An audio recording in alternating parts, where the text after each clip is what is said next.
ನಮಸ್ಕಾರ ಸ್ನೇಹಿತರೆ. VVSM academy ಒಂದು ಕಲೆ ಮತ್ತು ವಿಜ್ಞಾನ ಶಾಲೆ. ನಾನು ವೀರಭದ್ರಯ್ಯ ದೇಮಯ್ಯ, ಡ್ಯಾಮ್ ಮೆಷ್ ಮಗ ಗೋಪನಹಳ್ಳಿ. ನಮ್ಮ ತಮ್ಮೇಗೌಡ್ರ ಮಗ ನಿಖಿಲ ಫೋನ್ ಮಾಡಿದ್ದ. ಸಾರ್ ನನಗೆ ಕೆಲವು ಡೌಟ್ಸ್ ಇದೆ, ನನಗೆ ವಾಟ್ಸಪ್ ಮಾಡ್ತೀನಿ, ನನಗೊಂದು ಕ್ಲಾಸ್ ತಗೊಳ್ಳಿ ಅಂತ. ಅವನ ಒಂದು ಕೋರಿಕೆಯ ಮೇಲೆ ಮತ್ತು ಅವನ ಸ್ನೇಹಿತರ ಗೋಪನಹಳ್ಳಿಯಲ್ಲಿರುವ, ಚಳ್ಳಕೆರೆ ತಾಲ್ಲೂಕಿನಲ್ಲಿರುವ, ಚಿತ್ರದುರ್ಗ ಜಿಲ್ಲೆಯಲ್ಲಿರುವ ಎಲ್ಲ ಸ್ಕೂಲಿನ, ಹೈಸ್ಕೂಲಿನ ಮತ್ತು ಕಾಲೇಜಿನ ಮಕ್ಕಳಿಗಾಗಿ ಇದೊಂದು ವಿಶೇಷ ಗ್ರಾಮೀಣ ಕಾರ್ಯಕ್ರಮ ಸ್ನೇಹಿತರೆ. ಬನ್ನಿ, ಬ್ರಹ್ಮಾಂಡ ಬಾಹ್ಯಾಕಾಶ ವಿಜ್ಞಾನ ವಿಶ್ವಕ್ಕೆ ಸ್ವಾಗತ. ನಿಮ್ಮನ್ನೆಲ್ಲ ನಾನೀಗ ಭೂಮಿಯನ್ನು ಬಿಟ್ಟು ಅನೇಕ ಜ್ಯೋತಿರ್ವರ್ಷಗಳ ದೂರದಲ್ಲಿರ್ತಕ್ಕಂತಹ ಆಕಾಶಕಾಯಗಳತ್ತ ನಿಮ್ಮನ್ನು ಕರೆದುಕೊಂಡು ಹೋಗ್ತಾ ಇದ್ದೀನಿ. ಬನ್ನಿ,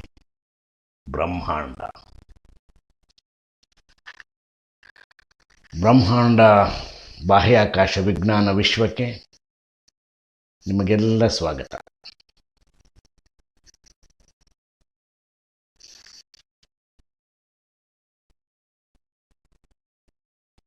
ನಿಖಿಲ, ನಿನ್ನ ತರಗತಿಯ ಪಠ್ಯಪುಸ್ತಕದ ಒಂದು ಭಾಗ.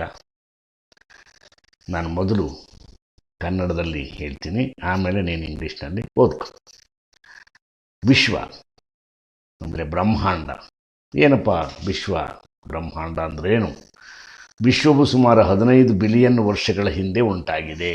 15 ಬಿಲಿಯನ್ ವರ್ಷಗಳು, ಮಿಲಿಯನ್ ಅಲ್ಲ, ಬಿಲಿಯನ್ ವರ್ಷಗಳು. ಅಂದರೆ ಭೂಮಿಯ ಮತ್ತು ಪ್ರಪಂಚ ಹೇಗೆ ಉದ್ಭವ ಆಯಿತು ಅಂತಕ್ಕಂಥದ್ದು ನಮ್ಮ ಈ ಒಂದು ಬ್ರಹ್ಮಾಂಡದ ಮತ್ತು ವಿಶ್ವದ ಉಗಮ ಹೇಗಾಯಿತು ಅಂತಕ್ಕಂಥದ್ದನ್ನು ನಾವು ತಿಳ್ಕೊಳ್ಳೋಣ. ವಿಶ್ವದಲ್ಲಿನ ಅತ್ಯಂತ ದೊಡ್ಡ ನಕ್ಷತ್ರ ಯಾವುದು? ಆಮೇಲೆ ವಿಶ್ವದಲ್ಲಿರ್ತಕ್ಕಂಥ ಅತ್ಯಂತ ಸಣ್ಣ ನಕ್ಷತ್ರ ಯಾವುದು? ನೋಡಿ ಸ್ನೇಹಿತರೆ, ವಿಶ್ವದಲ್ಲಿ ಇದೊಂದು ವಿಶ್ವ. ಈ ವಿಶ್ವ ಅಂತಕ್ಕಂಥದ್ದು ಬಿಲಿಯನ್ ಜ್ಯೋತಿರ್ವರ್ಷಗಳು. ಏನು ಗೊತ್ತಾ ಜ್ಯೋತಿರ್ವರ್ಷ ಅಂದರೆ? Light year. Nikhila, light year ಅಂತಂದರೆ ಬೆಳಕು ವೇಗ. ಎಷ್ಟಪ್ಪ ಬೆಳಕಿನ ವೇಗ? What is the velocity of light? 1,86,000 miles per second. ಒಂದು ಸೆಕೆಂಡಿಗೆ 1,86,000 ಮೈಲಿ ದೂರ ಹೋಗ್ತಕ್ಕಂಥ ಈ ಬೆಳಕಿನ ವೇಗ ಎಷ್ಟು ಒಂದು ಸೆಕೆಂಡಿಗೆ ಹೋಗುತ್ತೆ ಅಂಥದ್ದು ಒಂದು ವರ್ಷದಲ್ಲಿ ಎಷ್ಟು ದೂರ ಹೋಗುತ್ತೋ ಬೆಳಕು ವೇಗ, ಅದನ್ನು ನಾವು ಜ್ಯೋತಿರ್ವರ್ಷ ಅಂತ ಕರಿತೀವಿ. ಅದನ್ನು ನಿಧಾನವಾಗಿ ಓದ್ಕೊಳ್ಳೋಣ. ನೋಡಿ ಸ್ನೇಹಿತರೆ, A space study and observation using sophisticated instruments like Hubble telescope. ಇದನ್ನು ಟೆಲಿಸ್ಕೋಪಿನ ಮುಖಾಂತರ ದೂರದರ್ಶಕದಿಂದ ಮಾತ್ರ ನೋಡ್ಬೋದು. ಅದರಲ್ಲಿ ಅತ್ಯಂತ ಪ್ರಖರವಾದ, ನಿಖರವಾದ ಮತ್ತು ವೈಜ್ಞಾನಿಕ ಸಂಶ್ಲೇಷಿತದಿಂದ ಕೂಡಿರ್ತಕ್ಕಂಥ ಒಂದು ಪ್ರಬಲವಾದ, ಪ್ರಖರವಾದ, ನಿಖರವಾದ ದೂರದರ್ಶಕ ಯಂತ್ರವನ್ನೇ ನಾವು ಹಬಲ್ ಟೆಲಿಸ್ಕೋಪ್ ಅಂತ ಕರಿತೀವಿ ಸ್ನೇಹಿತರೆ. It is the highly sophisticated telescope which is called Hubble telescope. ಇದರ ಸಹಾಯದಿಂದ ನಾವು ತಿಳ್ಕೊಳ್ಳೋಣ. Biggest star in the universe ಯಾವುದಪ್ಪ ಅಂತಂದರೆ ಬಿಟಿಲಗೆಸಿ ನಕ್ಷತ್ರ. ಬಿಟಿಲಗೆಸಿ ಈ ಒಂದು ನಕ್ಷತ್ರ ಅತ್ಯಂತ ದೊಡ್ಡ ನಕ್ಷತ್ರ. ಬ್ರಹ್ಮಾಂಡದಲ್ಲಿರ್ತಕ್ಕಂಥ ಅತ್ಯಂತ ದೊಡ್ಡ ನಕ್ಷತ್ರ ಸಮೂಹ. ನೋಡಿ, ಈ ಬ್ರಹ್ಮಾಂಡದಲ್ಲಿ ನಕ್ಷತ್ರ ಸಮೂಹಗಳು, ಅದ್ಭುತವಾದ ಲೋಕ ಬ್ರಹ್ಮಾಂಡ. ಅತಿ ದೂರದಲ್ಲಿರ್ತಕ್ಕಂಥ brightest star in the universe, ಅತ್ಯಂತ ಪ್ರಖರವಾದ ಪ್ರಕಾಶಮಾನವಾದ ನಕ್ಷತ್ರ ಸಿರಿಯಸ್. ಅದನ್ನು ಡಾರ್ಕ್ ಸ್ಟಾರ್ ಅಂತಲೂ ಕರಿತೀವಿ.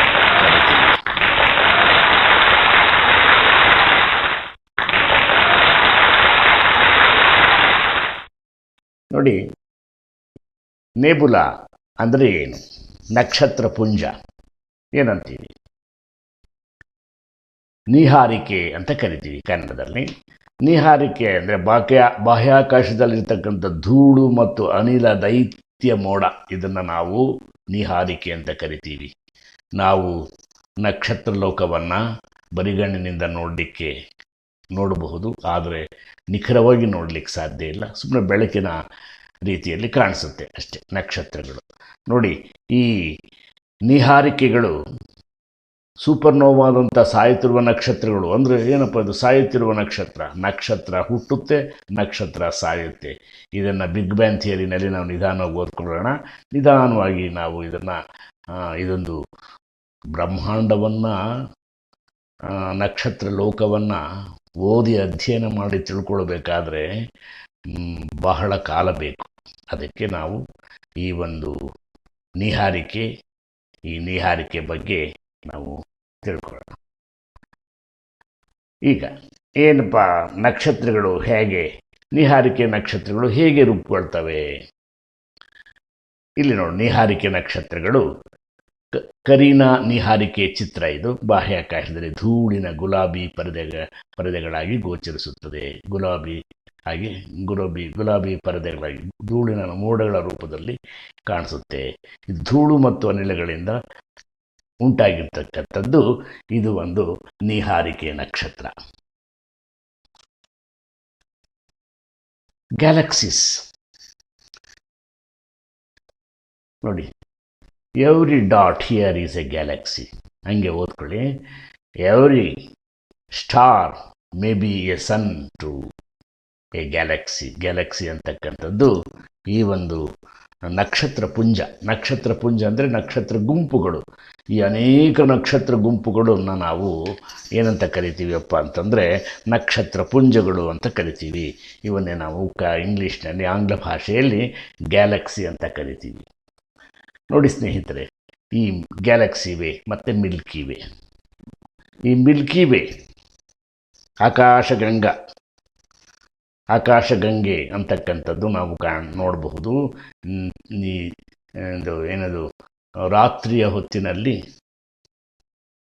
ಒಮ್ಮೊಮ್ಮೆ ನಾವು ಆ ನಕ್ಷತ್ರವನ್ನು ಆಕಾಶದೆಡೆಗೆ ನಾವು ನೋಡಿದಾಗ ಹೀಗೆ ಕಾಣಿಸುತ್ತೆ. ಬೆಳಕು, ಎಲ್ಲಿಯೂ ಒಂದು ರೀತಿಯಲ್ಲಿ ಬೆಳಕು. ಅಂದರೆ ಈ ಒಂದು ನಕ್ಷತ್ರ ಪುಂಜಗಳು ಬೆಳಕು ಹೇಗೆ ಕಾಣಿಸುತ್ತೆ ಒಮ್ಮೊಮ್ಮೆ ಅಂದರೆ, ವಿಶ್ವದಲ್ಲಿ ಸುಮಾರು 100 ಬಿಲಿಯನ್ ನಕ್ಷತ್ರ ಪುಂಜಗಳಿವೆ ಬ್ರಹ್ಮಾಂಡದಲ್ಲಿ. ಅವುಗಳಲ್ಲಿ ಪ್ರಮುಖವಾದವು ಆಕಾಶಗಂಗಾ, ಆಂಡ್ರೋಮೆಡಾ ಗ್ಯಾಲಕ್ಸಿ, ಸಿಗಾರ ನಕ್ಷತ್ರಪುಂಜ, ಸೆಬಿಬ್ರೇರೋ ನಕ್ಷತ್ರಪುಂಜ, ವರ್ಲ್ಪೂಲ್ ನಕ್ಷತ್ರಪುಂಜ, ಕಾರ್ಟ್ಸ್ವೀಲ್ ನಕ್ಷತ್ರಪುಂಜ, ಚಿನ್ ವೀಲ್ ನಕ್ಷತ್ರಪುಂಜ ಮತ್ತು ಫಿನಿಕ್ಸ್ ಕ್ಲಸ್ಟರ್ ಅದೊಂದು ನಕ್ಷತ್ರ ಪುಂಜ.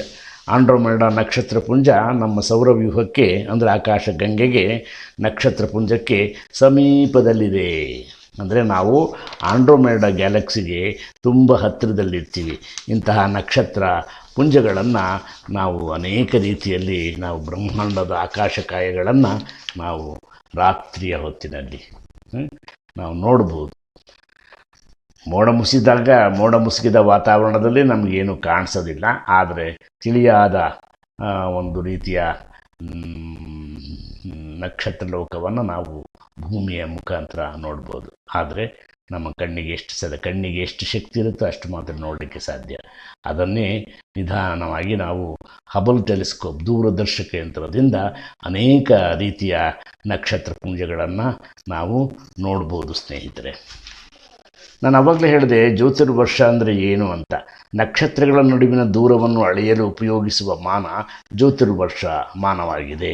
ನಕ್ಷತ್ರಗಳ ನಡುವಿನ ದೂರ ಅಂದರೆ ಒಂದು ನಕ್ಷತ್ರದಿಂದ ಇನ್ನೊಂದು ನಕ್ಷತ್ರಕ್ಕಿರ್ತಕ್ಕಂಥ ದೂರವನ್ನು ನಾವು ಅಳೆಯೋದಕ್ಕೆ ಜ್ಯೋತಿರ್ವರ್ಷ ಪ್ರಕಾಶ ಅಥವಾ ಜ್ಯೋತಿರ್ವರ್ಷ ಬೆಳಕಿನ ವರ್ಷ ಅಂತ ನಾವು ಕರಿತೀವಿ.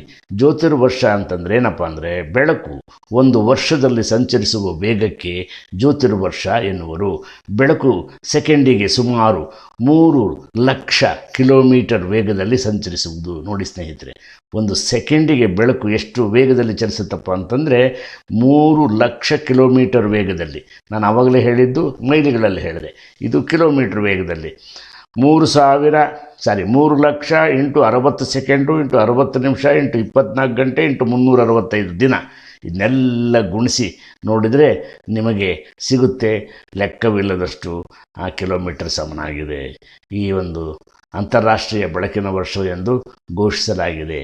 ನೋಡಿ ಸ್ನೇಹಿತರೆ, 2015ನೇ ವರ್ಷವನ್ನು ನಾವು ಅಂತಾರಾಷ್ಟ್ರೀಯ ಬೆಳಕಿನ ವರ್ಷ ಅಂತ ಘೋಷಿಸಲಾಗಿದೆ.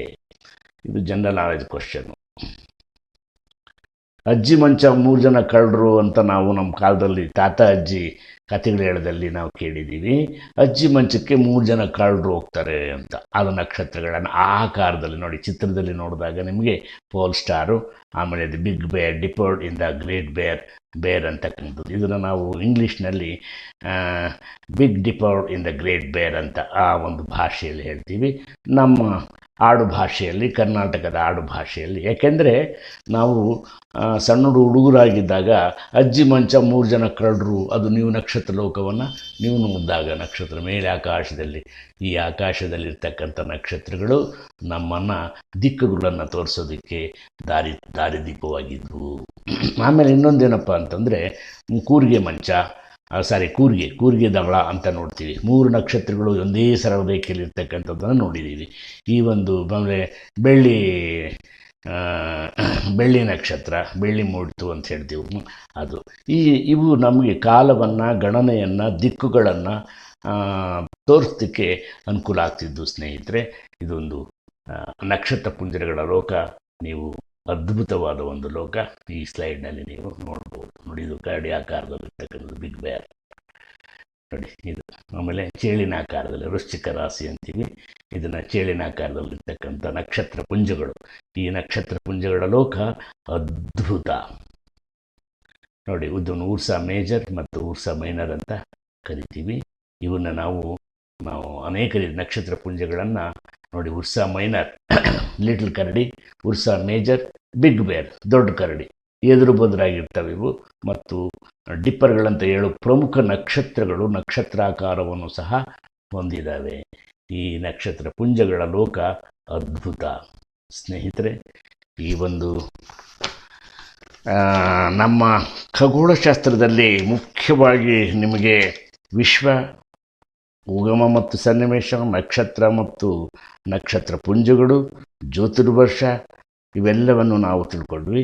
ಮುಂದೆ ಖಗೋಳಶಾಸ್ತ್ರದಲ್ಲಿ ನಾವು ಸೌರವ್ಯೂಹ, ಕ್ಷುದ್ರಗ್ರಹಗಳು, ಉಲ್ಕೆಗಳು, ಗ್ರಹಗಳು ಮತ್ತು ಇನ್ನೂ ಮುಂತಾದ ವಿಷಯಗಳನ್ನು ಮುಂದಿನ ತರಗತಿಯಲ್ಲಿ ತಿಳಿದುಕೊಳ್ಳೋಣ ಸ್ನೇಹಿತರೆ. ನೀವು ಕೇಳಿದ್ದಕ್ಕೆ ಧನ್ಯವಾದಗಳು. ಬ್ರಹ್ಮಾಂಡ ಬಾಹ್ಯಾಕಾಶ ವಿಜ್ಞಾನ ವಿಶ್ವಕ್ಕೆ ನಿಮಗೆಲ್ಲ ಮತ್ತೊಮ್ಮೆ ಸ್ವಾಗತಿಸುತ್ತಾ ನಿಮ್ಮನ್ನು ಮುಂದಿನ ತರಗತಿಗಳಲ್ಲಿ ನಾವು ನೋಡೋಣ. ಈ ಒಂದು ಪಾಠ ನಿಮಗೆ ಇಷ್ಟವಾದಲ್ಲಿ ನಮ್ಮ ಕಲೆ ಮತ್ತು ವಿಜ್ಞಾನ ಶಾಲೆಗೆ ಒಂದು ಒತ್ತು ಕೊಡಿ, ಲೈಕ್ ಮಾಡಿ, ಶೇರ್ ಮಾಡಿ, ಕಾಲ್ ಮಾಡಿ, ಕಾಮೆಂಟು ಮಾಡಬಹುದು. ಧನ್ಯವಾದಗಳು. ಮತ್ತೊಮ್ಮೆ ಭೇಟಿಯಾಗೋಣ. Veerabhadraiah Demaiah, farm house, Gopanahalli. ನಿಖಿಲ, ಇದನ್ನು ಕನ್ನಡದಲ್ಲಿ ನೀಟಾಗಿ ಒಂದು ಸತಿ ಕೇಳು. ಇನ್ನೊಂದು ನಿನಗೆ ವಿಡಿಯೋನ ಇಂಗ್ಲೀಷ್ ಮೀಡಿಯಮ್ನಲ್ಲಿ, ಬರೀ ಇಂಗ್ಲೀಷ್ನಲ್ಲೇ ಇರ್ತಕ್ಕಂಥ ಒಂದು ಆಂಗ್ಲ ಭಾಷೆಯಲ್ಲೇ ಇರ್ತಕ್ಕಂಥ ಇದೇ ವಿಡಿಯೋನ ನಿನಗೆ ಈಗ ಅಥವಾ ನಾಳೆ ಕಳಿಸ್ಕೊಡ್ತೀನಿ. ಎಲ್ಲರಿಗೂ ನನ್ನ ವಿದ್ಯಾರ್ಥಿ ಮಿತ್ರರ ಆಗಿರ್ತಕ್ಕಂಥ ಎಲ್ಲ, ಅವನು ತೇಜ, ವಿನಯ, ಅವನು ಯಾರು ಇನ್ನೊಬ್ಬನವನು ನಮ್ಮ ಚೋಟು ಮೆಣಸಿನ್ಕಾಯಿ, ರೋಹಿತ, ಅವ್ರಿಗೆಲ್ಲರಿಗೂ ಕೇಳಿದೆ ಅಂತ ಹೇಳು. ಮತ್ತೆ ಭೇಟಿಯಾಗೋಣ. ನಮಸ್ಕಾರ. ಕರೋನಾ ಇರುತ್ತೆ, ಮಾಸ್ಕನ್ನು ಧರಿಸಿ ದಯವಿಟ್ಟು. ಆಮೇಲೆ ಸಾಮಾಜಿಕ ಅಂತರವನ್ನು ಕಾಪಾಡಿಕೊಳ್ಳಿ. ಆಮೇಲೆ ಕೈಗಳನ್ನು ಸೋಪಿನಿಂದ ತೊಳೆಯಿರಿ, ಮರಿಬೇಡಿ. ಧನ್ಯವಾದಗಳು.